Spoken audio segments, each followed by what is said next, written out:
or until such a time that the quorum shall be achieved.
Thank you, honorable members.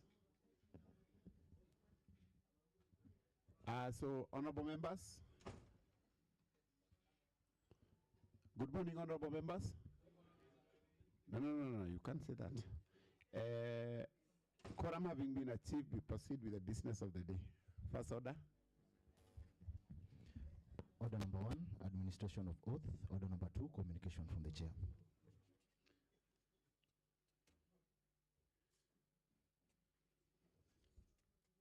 Honorable members, I have a communication to make. Though first I'll invite the leader of the majority party to lay down the notice paper. The leader of the minority, Honorable Mwangi. Ishuki.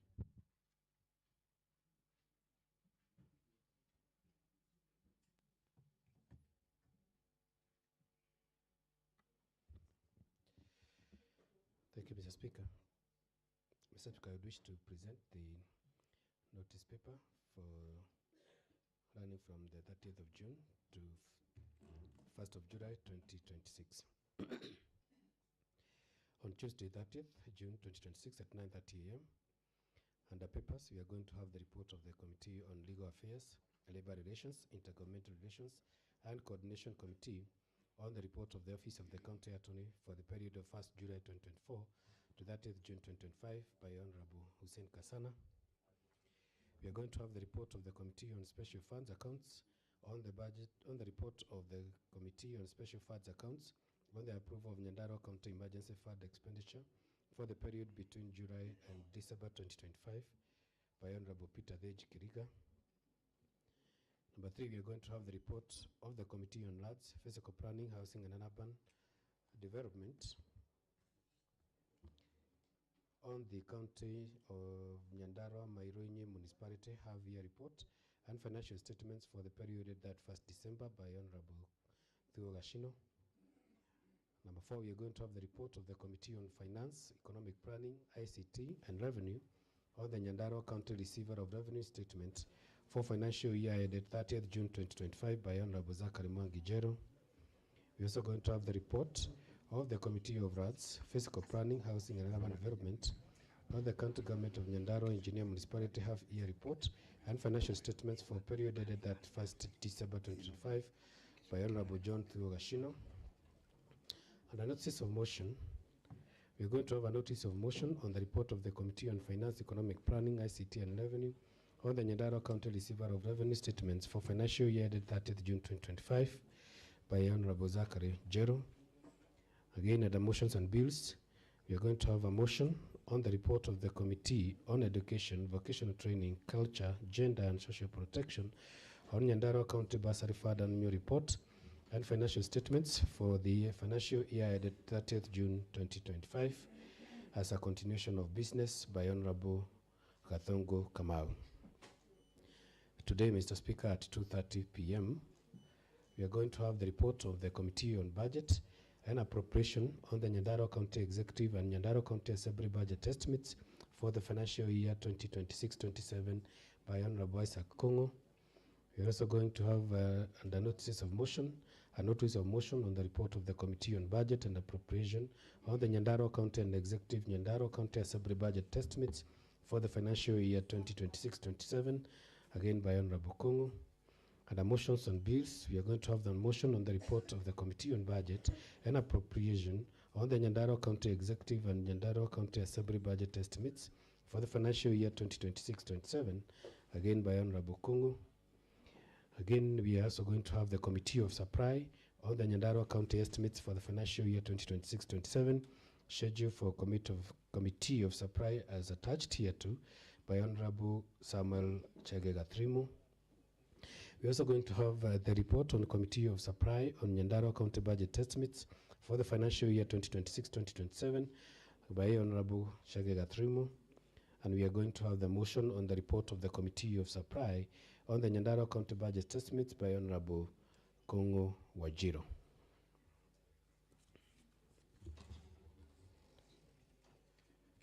On Wednesday, 1st of July at 9:30 a.m. Under papers, you are going to have the report on the Committee of Education, Vocational Training, Culture, Gender and Social Protection on the County Government of Nyandarua Bursary Fund half-year report and financial statements for the period ended 31st December 2025 by Honorable Gathongo Kamau. We are going to have the report of the Committee on Lands, Physical Planning, Housing and Urban Development on the County Government of Nyandarua Olkalau Municipality half-year report and financial statements for the period ended 31st December 2025 by Honorable John Thuo Gashino. We are going to have the report of the Committee of Health Services on the County Government of Nyandarua JM Hospital half-year report and financial statements for period ending 31st December 2025 by Honorable Geshe Wambaire. And statements, we are going to have the statement on Health Facilities Improvement Fund, FIF, and Management of Health Facilities in the county by Honorable Samuel Matthew Wainaina. We are also going to have other motions and bills. we are going to have a motion on the report of the Committee on Public Service Administration and Devolution on the Nyandarua County Devolution Support Program KDSP2 half-year reports and financial statements for the period ended 31st December 2025 by Edina Dombo Kingori.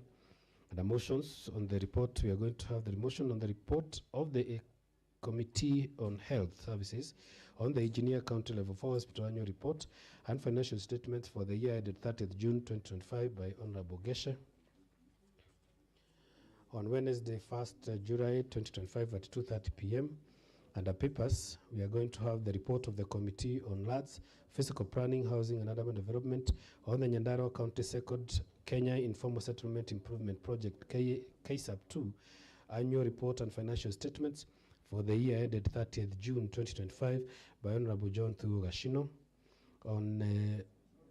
Again, we are going to have the report of the Committee of Health Services on the Engineer County Referral Level 4 Hospital half-year report and financial statements for the period ended December 31st, 2025 by Honorable Geshe.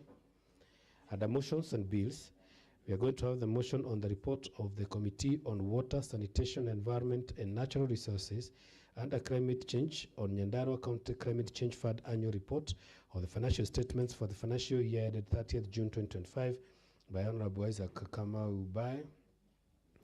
We are also going to have motion on the report of the Committee on Finance, Economic Planning, ICT and Revenue on the Nyandarua County Receiver of Revenue Statements for the financial year ended 30th June 2025 by Honorable Zachary Kamau, and that will be the business for the week. I wish to table, Mr. Speaker.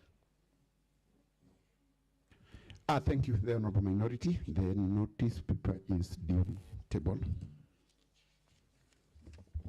Clerk, next order.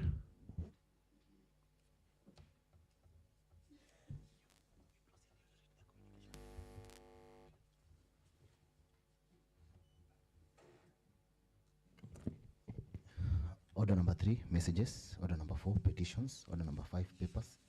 Mr. Speaker, sir, under this order, there are a number of papers to be tabled. The first one being a paper by the Honorable Hussein Ndongo Kasana, the Chairperson, Committee on Legal Affairs, Labor, Intergovernmental Relations and Coordination.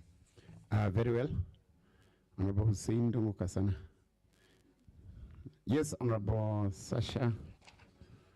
Sarah Ngimawamai. Thank you, Honorable Speaker. On behalf of my chair, Committee on Legal Affairs, Labor, Intergovernmental Relations and Coordination, I'm going to read the brief, the chairperson's brief. Honorable Speaker, the Committee on Legal Affairs, Labor, Intergovernmental... maybe you can consult in Lotums. Yes, proceed, Honorable Sasha. Honorable Speaker, I'll just begin again. The Committee on Legal Affairs, Labor, Intergovernmental Relations and Coordination has a responsibility pursuant to the Nyandarua County Assembly standing orders and in line with the general responsibility, all power of the County Assembly to oversight the County Executive and its entity of overseeing the respective departments' implementation of the budget as approved by the County Assembly. In line with this, the committee was directed to consider the report on the Office of the County Attorney Annual Report for the period ended 30th June 2025. Upon scrutiny, the committee observed that there were inconsistencies alluding from misinformation that necessitated further inquiry involving the County Executive Committee member for Finance, Economic Planning, Revenue and ICT in conjunction with the Office of the County Attorney. Mr. Speaker, sir, arising from the foregoing, the committee hereby seeks leave awaiting submission by the department, further scrutiny by the committee with an expectation to report back to the House on the department's annual report for the financial year 2024-2025 within the next 30 days thereof. Thank you, Honorable Speaker. Thank you, Honorable Sasha. The report has been duly tabled, and the same shall be processed as directed by the House Business Committee, that is pursuant to Standing Order 157, 5D. Clerk, next order. Under the same order, Mr. Speaker, sir, there is a paper to be tabled by the Honorable Peter Denji Kiriga, the Chairperson, Committee on Special Funds Accounts. Yes, yes, Honorable Kashamba.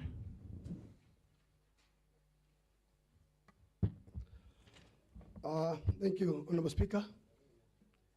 Honorable Speaker, I do wish to report on the County Emergency Fund, quarterly report and financial statements for the period ended 30th December 2025. Honorable Speaker, the Committee on Special Fund Account is currently considering the utilization of the County Emergency Fund as 31st December 2025. In discharging its mandates, the committee is undertaking a comprehensive scrutiny of the fund's bank statements, payments of vouchers, supporting document for each expenditure, as well as other submissions from the county executive, member for finance, economic planning, ICT and revenue, to ascertain the propriety of the expenditure, compliance with the applicable legal and regulatory framework, and the overall management of the fund.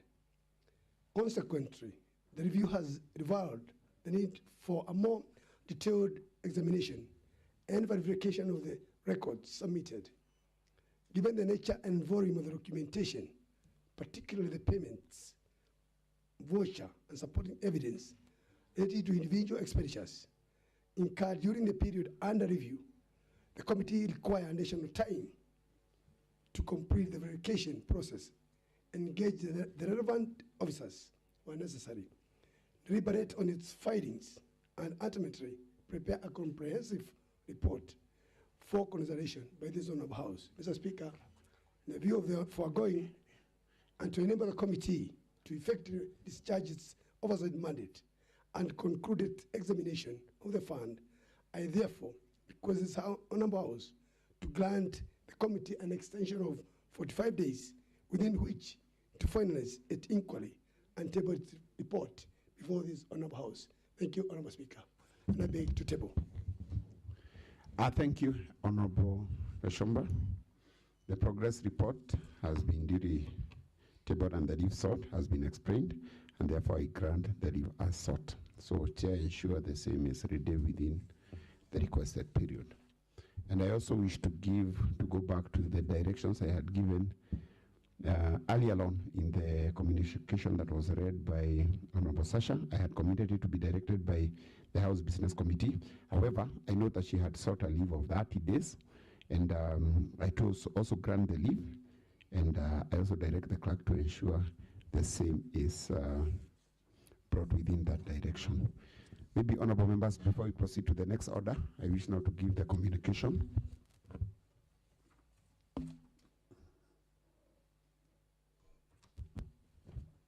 Honorable members, you may recall that on the 23rd day of June 2026, at the 2:30 p.m. sitting, Honorable Peter Kamau Gathungu rose to table a report of the Committee on Finance, Economic Planning, Revenue and ICT, and went further to give notice of motion on the adoption of the report. Several members rose to question whether it was procedural for committee business to be transacted by an non-member. Honorable members, I committed to issue a communication on the matter. Honorable members, the matter is guided by Standing Order 184-6, which provides a report of a select committee, including in a minority report, together with the minutes of the proceedings of the committee, and with such note on or record of any evidence by the committee, as the committee may deem fit, shall be laid on the table of the assembly by the chairperson of the select committee or the vice chairperson, or by a member authorized by the committee on its behalf within 14 days of the conclusion of its proceedings. In the wording of the standing order, it is very clear that a report should be tabled by the chairperson of the select committee or vice chairperson or by a member authorized by a committee. Honorable members, Honorable Gathungu indicated that he was tabling the report on behalf of the chairperson and did not indicate whether he was authorized by the committee. As such, the actions of Honorable Gathungu on tabling the report of the Committee on Finance, Economic Planning, Revenue and ICT, and the subsequent issuance of a notice were unprocedural and thus out of order, and the report shall be processed as guided by the House Business Committee. clarification from the chair. Yes, Honorable Ngeshe. Does this now amount to gross misconduct? It may not amount to gross misconduct. The chair has given guidance and direction in line with standing order as to what should be happening going forward.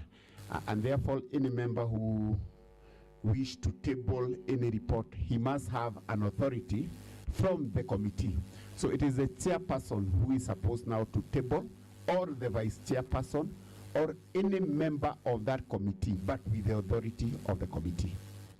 So, clerk, next order. Under the same order, Mr. Speaker, there is a paper to be tabled by the Honorable Zachary Mwanginjero, the Chairperson, Committee on Finance, Economic Planning, ICT and Revenue.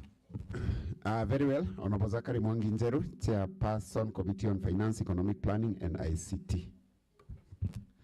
Thank you, Honorable Speaker. Honorable Speaker, I beg to table the 24th report of the Committee on Finance. Maybe, Honorable Chair, as you proceed, based on our ruling, had Honorable Gadongo sent himself, or you had given him a authority? But this is off the record. Thank you, Honorable Speaker. Honorable Speaker, I don't want to comment on that, and I don't want to object on your ruling, but the member who rose on a point of objection, Honorable Speaker, never sought whether the said member was given an explicit permission by the committee to table the same. Nevertheless, Honorable Speaker, I wish to table the 24th report of the Committee on Finance, Economic Planning and ICT and Revenue on the report of the Receiver of Revenue, County Government of Nyandarua, for the financial year I added 30th day of June 2025, and I do table with the clerk. Thank you, Honorable Zachary. The report has been duly tabled, and the same shall be processed as directed by the House Business Committee. That is pursuant to Standing Order 157(5)D. Clerk, next order. Under the same order, Mr. Speaker, there are two papers to be tabled by the Honorable John Duogashino, Chairperson, Committee on Lands, Physical Planning, Housing and Urban Development. Very well, Honorable John Duogashino.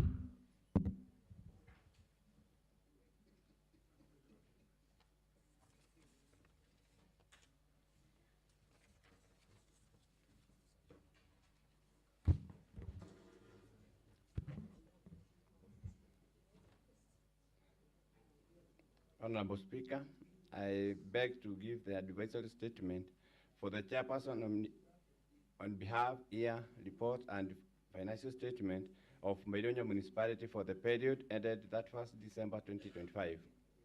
Honorable Speaker, the committee was mandated to consider the half-year report and financial statements of Maidonia Municipality for the period ended 31st December 2025 and to report its findings and recommendation to this August House.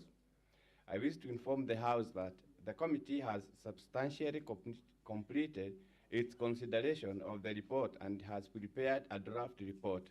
However, the draft is currently undergoing proofreading and awaits formal adoption by the committee before it can be tabled in the House.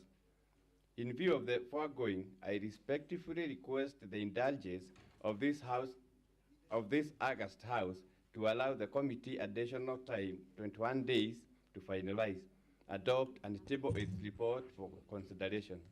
The committee remains committed to completing this exercise expeditiously and will table the final report at the earliest opportunity. Thank you, Honorable Speaker. Honorable Speaker. Yes, Honorable Diaz. Honorable Gashino, you say 21 days? Okay. Honorable Diaz. Thank you, Honorable Speaker. Going by the preliminary report from the chair, he has indicated clearly that the report is only awaiting proofreading and adoption by the committee. Honorable Speaker, I wonder what 21 days are for, just to proofread. I think if they give me, I'm expert in that, I can do that proofreading in 15 minutes and give them so that the next session we get the report. Yes, Honorable Gashino, respond. Honorable Speaker, kindly give us 21 days to proofread. Honorable Kashino, you requested that 21 days, and the same was challenged by the Honorable DS. So I'm seeking you to respond to him in regard to, he's saying if it's a question of proofreading, why do you need 21 days? That is what you should be responding to him. Honorable Speaker. Proceed, Honorable Kashino. I'll be coming to you, Honorable Kasana.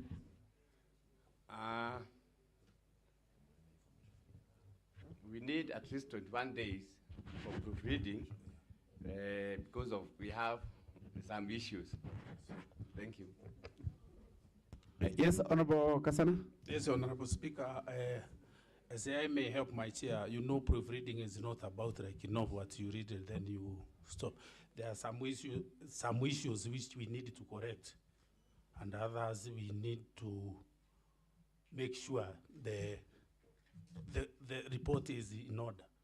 So we are asking for 21 days, so the report may be complete. So maybe how many committee meetings, how many sittings would you require for you to do the proofreading? You know, we have some other issues and other businesses. That is why we are asking for 21 days. Yeah. And I agree with you, Honorable Kasana. I just asked maybe how many sittings would you need to do the proofreading? We need like 2 sittings because Very well. the other has. Very well. We will be dealing with other businesses. Perfectly, in order. So 21 days granted as requested. Clerk, next order. Under the same order, Mr. Speaker, there is another paper to be tabled by the Honorable John Duogashino, the Chairperson, Committee on Lands, Physical Planning, Housing and Urban Development. Very well. Honorable John Duogashino, Chairperson, Committee on Lands, Physical Planning, Housing and Urban Development.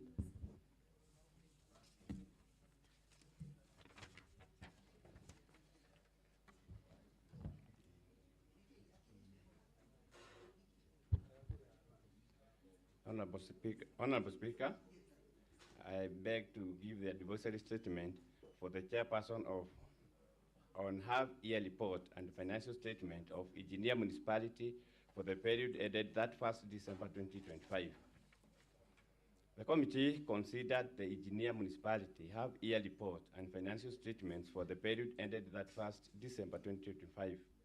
However, noting that the current financial year 2025-2026 came to the close on 30th June 2026, the committee observed that the annual report and financial statements for the full financial year are expected to be submitted to the County Assembly in due course. Consequently, the committee found it prudent to defer the detailed consideration of the half-year report and await the annual report, which is expected to provide a more comprehensive account of the municipality operations, service, delivery, and financial performance. The committee further noted that consideration of the annual report would enable it to undertake a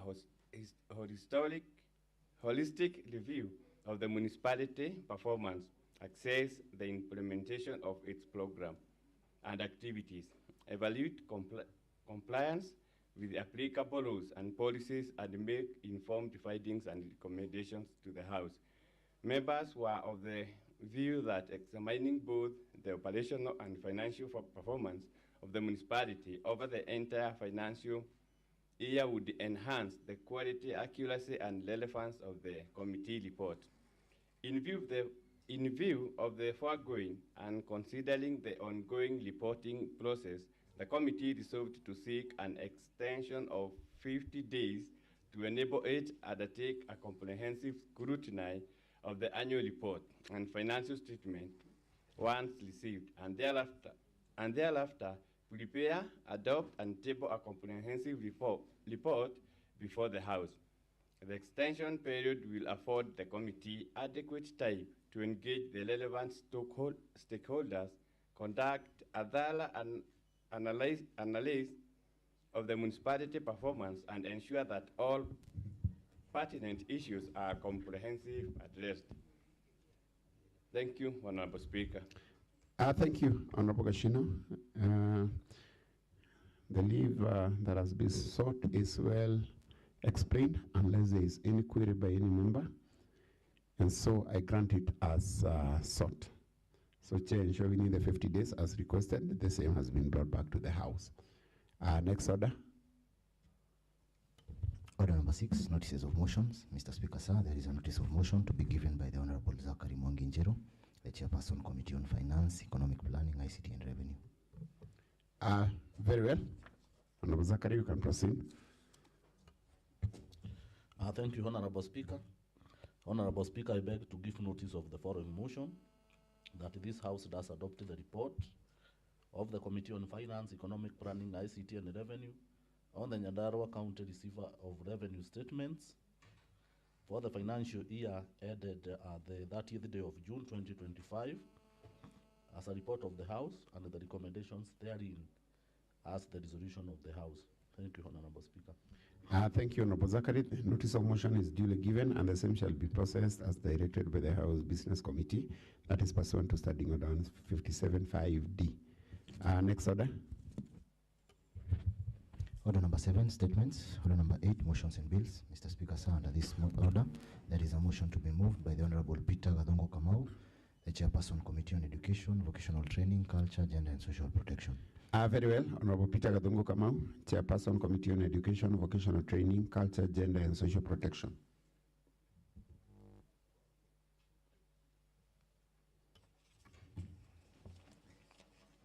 Thank you, Honorable Speaker.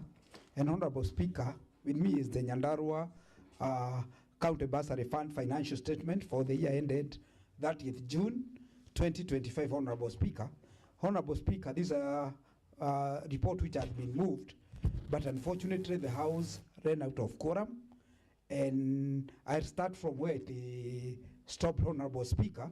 And Honorable Speaker, before the lack of quorum in the House, we had gone up to the point where, during the period of the review, a total of 136 runners were beneficiaries of the governor's bursary program, amounting to a sum of 4,542,063.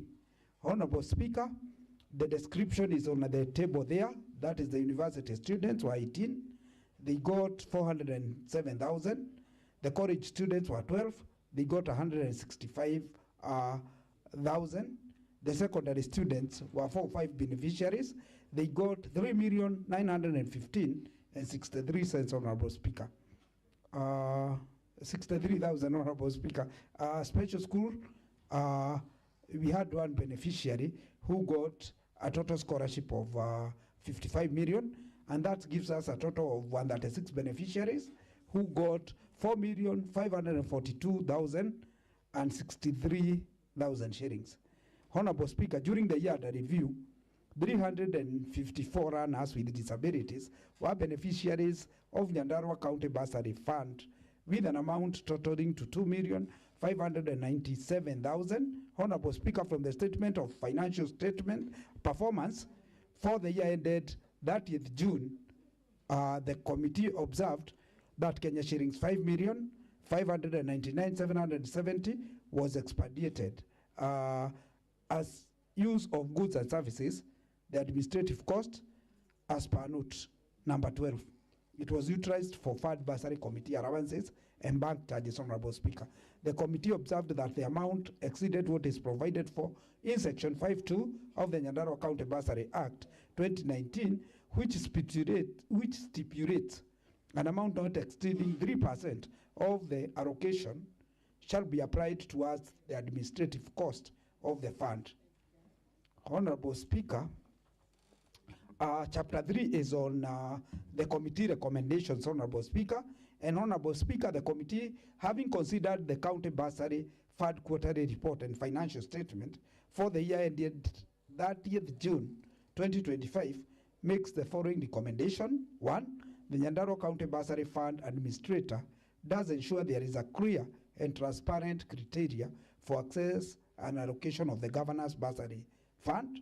Number 2, Honorable Speaker, the fund administrator does ensure that the bursary allocations adhere to the recommendations of the respective ward bursary committees. Number 3, Honorable Speaker, that the county treasury does ensure timely disbursement of funds to ensure implementation of the bursary program within the financial year. Number 4, Honorable Speaker, that the County Executive Committee member in charge of education, vocational training, culture and social protection does initiate a legal review of the Nyandarua County Bursary Fund Act 2019 to ensure that it's harmonized with the Intergovernmental Partnership Agreement on Bursary Funding. Number 5, Honorable Speaker, the fund administrator does ensure that the applicants and beneficiaries of both ward and governance program is published and publicized within 45 days of the award. That the fund, that is number 6, that the fund accountant does maintain a clear audit trail for all reversals and adjustment made in the cash book. And Honorable Speaker, with that, I call Honorable Maria Harun, Honorable Mary Kabiro to second. You know, we know her by AKA, Maria Harun, and a very good member of this House. Thank you, Honorable Speaker.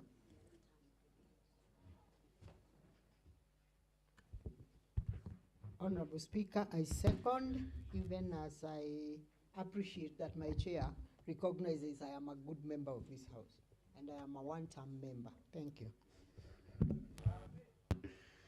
Yes. Honorable Whip is a very interesting member. So I now propose the question, which is that this House does adopt the report of the Committee on Education, Vocational Training, Culture, Gender and Social Protection on Nyandarua County Bursary Fund Annual Report and financial statements for the financial year ended June 30th, 2025 as a report of the House and the recommendations therein as the resolution of the House.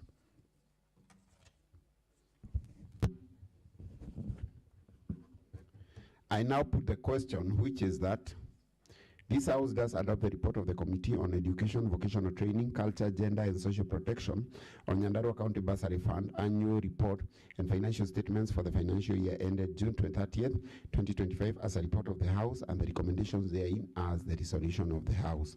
May those of a similar opinion say aye. May those of a contrary opinion say nay. And the ayes have it.